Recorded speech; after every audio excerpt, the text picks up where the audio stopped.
السلام علیکم. موږ ته تان باندې اوسیدونکي او زرغونه ووکیشنل سنټر کې موږ تقریبا ډېر ټایم کار کړی دی، خو کم مشینري کم سامان زموږ په نوم چې کم راغلی دی نو هغه زموږ نه نیولی دی. زموږ پکې ډېر زیات غویمې هم وشوې، موږ پسې څو پیرې لاړو هم، خو هغه موږ نه زموږ سامان راکوي نه. په هغې چې کم کار موږ مخکې کړی دی ټوټه وال نیولی دی، زموږ سامان ټوټه وال نیولی دی، هغوی موږ نه راکوي نه. نو موږ پسې څو پیرې لاړو رالو، خو هغه زموږ په خبر باندې څوک عمل نه کوي. غریبانان پکې دي، کونډې پکې دي، یتیمانان بچي پکې دي، نو هغه د کاروبار څه داسې ذریعه بله نشته چې هغه ځان څه کاروبار وکړي. دغه ذریعه وه، هغه ته هم هغه ونیوله. نو اوس ډېرې زیاتې وکړې، خو اوس موږ سره بل څه لار نشته. نو موږ به زرغونه ووکیشنل سنټر ته ځو او هلته کې به کینو، هلته کې به هړتال کوو او هلته کې به موږ نه څوک کار ته پرېږدو، روډونه بلاک کړو، هلته کې به د هغو مخې ته کینو چې بیا څه کېږي هغه به مخې ته بیا زموږ دا فریاد دی چې موږ د توتانې باندې اوسېدونکي یو. موږ په زرغونه سنټر کې کار کړی دی، نه یو باران کتلی دی، نه یو ګرمي کتلی ده. موږ تلي خپله ډیوټي وکړې ده. زموږ پر هغه په نوم باندې چې کم سامان راغی، کم مشینري راله، هغه موږ ته میلاو نه شو. هغه دغه ټویټر دی که څه هغه زموږ نه نیولی دی. موږ دا خواست کوو چې زموږ سامان دې موږ ته میلاو شي، یا زموږ نور حق موږ ته میلاو شي. دا ټول غریبانان، حجزانان، ناجوړه، څوک یتیمانان، څوک کونډې، څوک د خدای تعالی غریبانان دغې له تللي دي، د خپل هغه دپاره تللي دي. هغه دې زموږ نه ونیو. موږ پکې کار هم کړی، موږ ته 2 پیسې نه دي میلاو شوي، موږ ته زموږ حق سامان هېڅ څه شی نه دی میلاو شوی. موږ دا خواست کوو چې زموږ دا حق دې موږ ته میلاو شي، که نه موږ به دغه زرغونه سنټر بند کړو.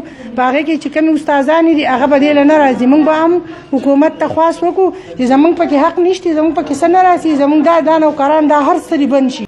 بل دا خبره ده که دوی موږ له زموږ سامان نه راکوي او دوی نیولی دی او دوی خراب کړی دی او څو کال یې وشو او دوی زموږ نه په زور طلبۍ نیولی دی، نو بس موږ له دې 50,000 روپۍ راکړي، موږ سامان ته هېڅ ضرورت هم نشته دی. که نه موږ به دغه سنټر ونیسو، په دغه سنټر کې به موږ کښېنو، دا سنټر به موږ بند کړو.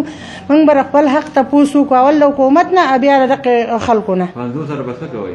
50,000 به دا وکړو چې چېرته په کور کې به بې ځانه څه دوکان واچوو، چېرته مشینان به پرې والو، چېرته جامې به پرې راغوسته به پرې کوو. زموږ څه دي، څه چا نه سرکاري نوکرۍ نشتي. د بل ځای نه کسان، د مټې کسان راځي په توتانې باندې کې نوکریانې کوي، د دې ځای خلک پکې نه لګي. دا کافر دي. خپل کلي خلک ولې نه لګوي چې د بل ځای نه د مټې کسان راځي. دغې مټې په کسانو پسې به موږ اوس موږ په دې پسې احتجاج وکړو چې دوی موږ دلته نه غواړو، یا دې زموږ حق موږ ته میلاو شي، یا دې زموږ کسان یې دلته نوکرانې شي، که هغه استادان وي، که د جامو، که د ګلکارۍ، که د هر څه وي، هر څه ته موږ تیار یو. موږ خپل اعوذ بالله من الشیطان الرجیم، بسم الله الرحمن الرحیم. زما نوم اسد خان دی، زه د LSO چیرمین یم توتان باندې. نن چې تاسو دا احتجاج ولیدو، دا زنانه د سهار نه راوتي په دې سرو غرمو کې او د مجبورۍ نه راوتي دي. د دې سنټر کې د دې سامان پروت دی، د هغې دپاره د دې احتجاج دپاره راوتي دي نن.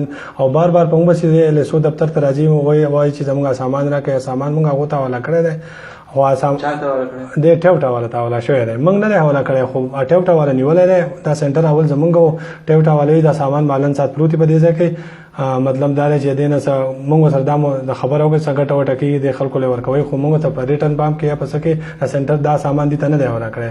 اوس هغو خپل سنټر دا دی، ټوټه والا غټه اداره ده او سنټر هغه دوی د سامان واپس هم اخیستی شي. د زموږ د بینیفیشري له 37 بینیفیشري له هغو به خپل سامان پسې بار بار ځي. دا داسې سامان دی، دا 50,000 روپو د یو کس سامان به دې کې مشینان دي، هر څه دي. دوی په خپل روزګار ساتو پوره کړو. د دې دا خبره ما AC ته هم سره میټینګ کړی دی، DC ته هم کړی دی، سکرټریټ ته هم تللی، پریس کانفرنس هم کړی دی. او له AC سره حالانکې موږ سره په هغه ټایم پولیسان هم کړلو او لیډي پولیس هم کړو چې موږ رالو، پته نه چې چا به ورته بیا ټلیفون کړی. وخت کې اسرار صاحب ACO نو هغه قصه زمونږ بیا علم غلم کړه او ختمه کړه. تقریبا 2 کال وشو چې موږ په مخه دا زنانه هم دی پسې جی او موږ پسې هم زه په هر فورم باندې موږ دا خبره د دې باره کې وکړه، خو موږ ته څوک ریسپانس نه کوي.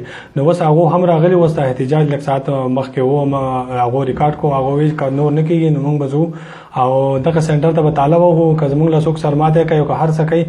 نو زموږ ذمهواران به هم دغه د سکول د زرغونه سنټر چې دي د دې استادانې او حکومت وي او په هغې کې ورسره د LSO توتان باندې او د کلي عوام هم भरपूर حمایت کوي د دې باره کې چې د دې د حق دې ته میلاو شي، ځکه چې دا ځانان دي او غریبانان دي.